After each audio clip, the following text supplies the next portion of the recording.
9월 13일 길벗교회 아침 묵상. 오늘의 말씀은 창세기 23장 20절입니다. 이와 같이 그 밭과 거기에 속한 굴이 헷 족속으로부터 아브라함이 매장할 소유지로 확정되었더라. 아멘. 어떻게 보면 단순한 이야기입니다. 사라가 죽자 아브라함이 매장지를 구입하여 아내를 장사한 이야기입니다. 하지만 이 이야기 속에서 우리는 심오한 하나님의 섭리를 발견할 수 있습니다. 하나님은 일찍이 헤브론에 머물고 있던 아브라함에게 나타나셔서 그의 후손들이 밤하늘의 별처럼 많아질 것이라고 약속하셨습니다. 이어서 하나님은 나는 주다.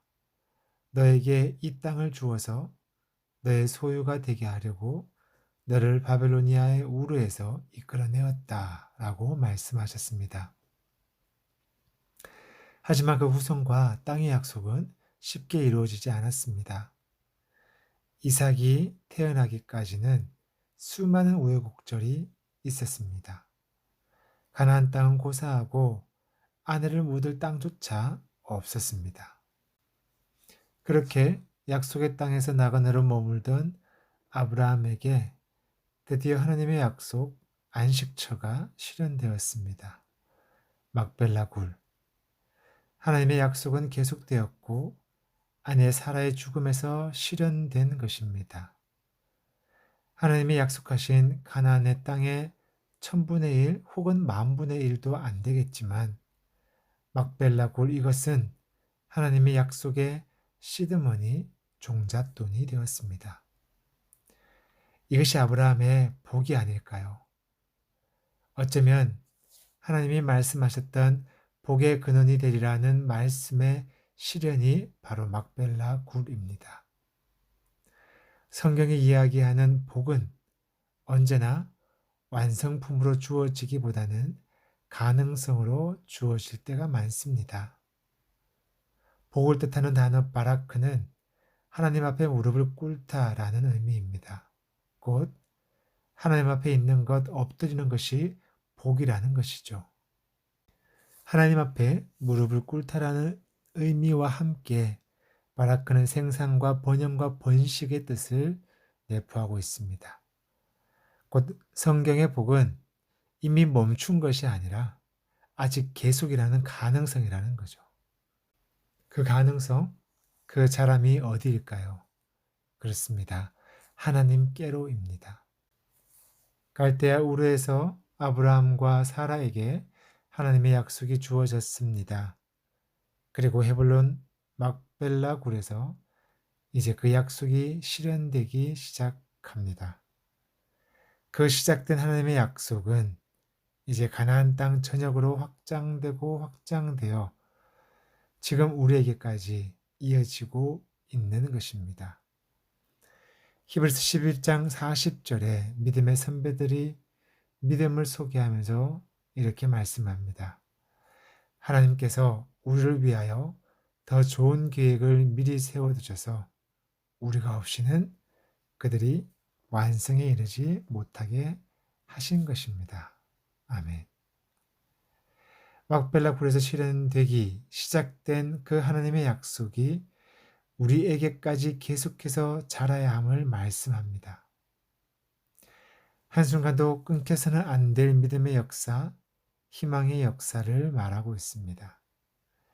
막벨라 굴은 사라의 무덤이지만 이후 아브라함과 이삭과 아마도 요셉과 야곱도 그곳에 묻혔을 무덤입니다. 그 무덤은 하나님의 약속을 상기시키는 안식처가 되었습니다. 지금 우리는 막벨라 굴보다 더 분명한 하나님의 약속의 표지 안식처가 있습니다. 바로 예수 그리스도의 십자가입니다.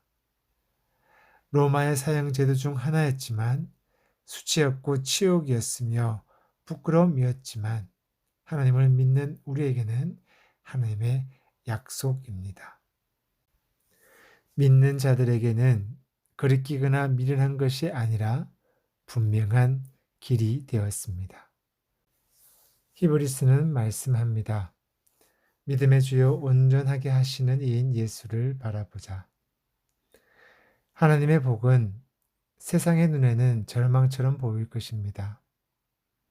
아주 사소한 그런 일을 통해서도 우리에게 하나님의 복은 주어집니다. 곧 하나님은 우리를 하나님의 방식으로 하나님의 약속에까지 자라게 하십니다. 기억하십시오. 각자의 삶의 자리에서 하나님의 약속이 지금도 이어지고 있습니다. 그 약속의 자리를 잘 채워가는 오늘 하루가 되기를 소망합니다. 아멘. 기도하겠습니다. 한 여인이 묻힐 작은 땅이었지만 그 땅은 하나님의 약속의 실현이었습니다. 지금 우리에게는 더 분명하고 명확한 하나님의 약속의 실현이 있습니다. 예수 그리스도의 십자가입니다. 믿음의 주여 온전하게 하시는 이인 예수를 바라보라는 그 말씀을 따라 나의 삶의 자리가 하나님의 약속에 응답되는 그러한 복된 삶이 되기를 소망합니다. 성령 하나님, 버릴 것을 버리지 못하고 잡을 것을 잡지 못하는 그러한 우둔한 저희가 되지 않도록 주님 우리를 불쌍히 여겨 주옵소서. 예수 그리스도의 이름으로 기도드립니다. 아멘.